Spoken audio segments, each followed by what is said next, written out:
Welcome to HP Tuners for Gen 2 Coyote Training Part 15.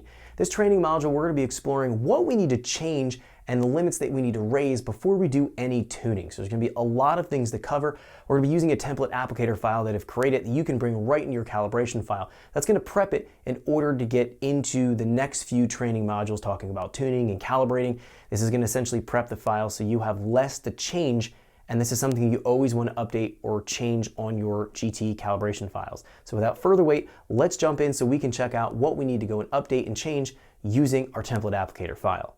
Okay, so let's get started. We're going to be taking a look at raising our limits on our calibration file before we begin our tuning process. This is making sure that we don't have things that are going to create problems for us, such as some kind of a fueling modifier that can enrich our target lambda under full throttle, or a torque limiter or a rev limiter that might be in the way. So we're going to learn how to go in and raise all of this. Now, to make this extremely simple, we're going to be using the template applicator. I'm giving you files for either manual transmission or auto transmission calibrations, so you'll be able to just plug and chug the data in and being able to get along your way so you can start prepping maybe other areas of your base file using other template applicator files.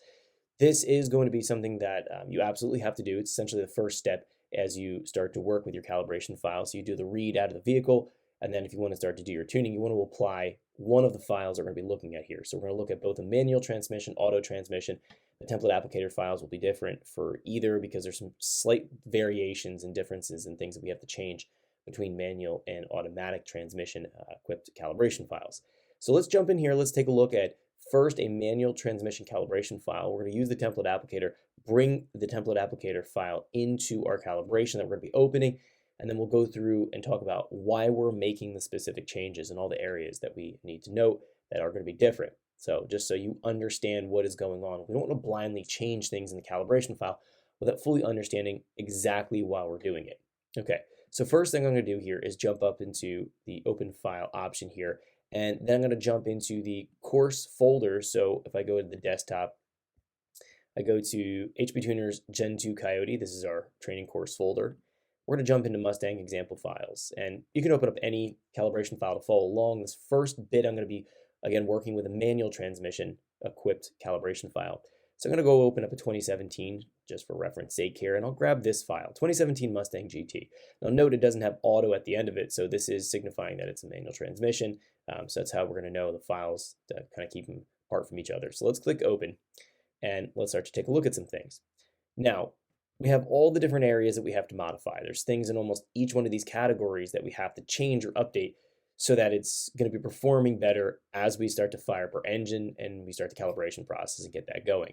Now, what I'm going to do here before we look at any individual areas, we're going to use the template applicator feature and apply the changes, and then we'll go through individual areas here and we'll spot the changes that have been made. Those should be highlighted in green, and we'll talk about why we've made them, why the values are going to be changed to what they're changing to. So let's go up here to edit, and we'll go into template applicator. And here we're going to go to file open tune template, and then we'll jump here again to the desktop, and then we'll move in here to our HP Tuners Gen 2 Coyote folder.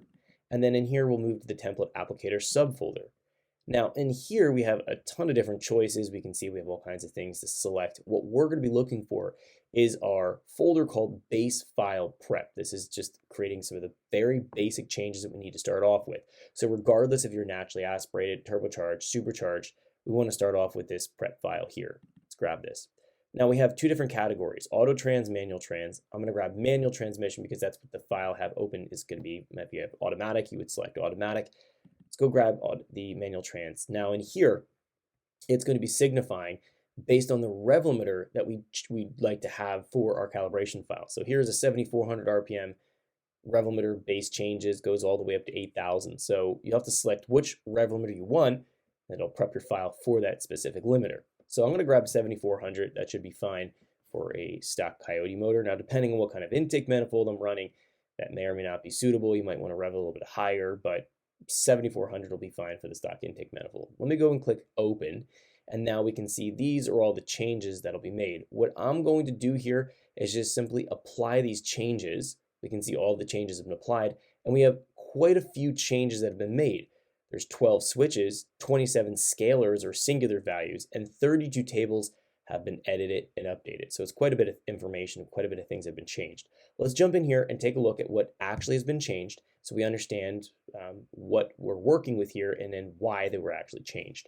Let's go up here to engine, and we're just going to start to skip across here. We're going to work our way from left to right. We're going to go up here to general.